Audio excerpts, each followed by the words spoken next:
Was he the problem? Was United as a whole the problem? I mean, it has been happening before. I said, if you sign him in a long term deal, if you invest money into him, you got to trust him.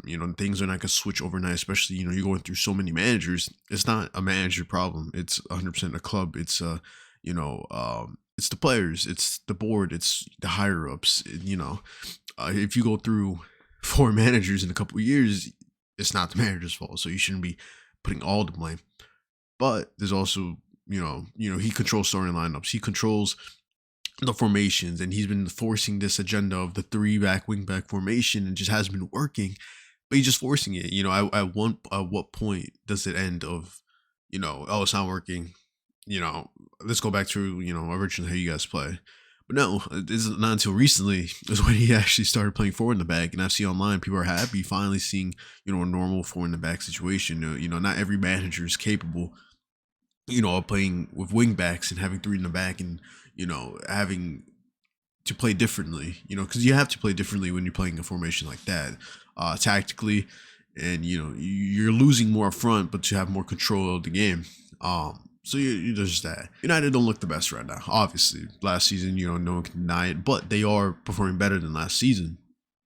They were drawing a lot, which is huge for them. But they're still in the contention for European football. They're still in the contention of being in the Champions League. They're 3 points away, especially to a underperforming Liverpool. Chelsea, who's dropped drastically, especially with Enzo Maresca being out. They have a good chance of qualifying for Champions League. So it really confuses me of the sacking. I must say, who are you gonna bring in? It's January.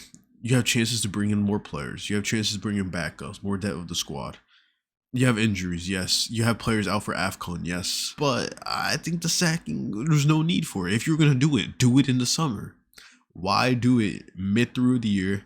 When certain players are missing because of AFCON, when you're performing better than last season. And I mean, yes, they should be winning these games. Bournemouth, Wolves, you should be winning against Wolves, who are at the time and to have the worst Premier League season of all time. Liverpool underperforming. Next game against Arsenal.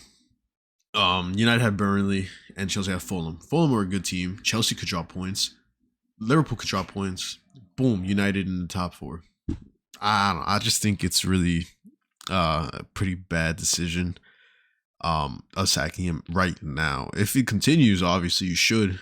But you're missing Amad Diallo. You're missing Mbuemo. It's I think it's a little harsh of the sacking.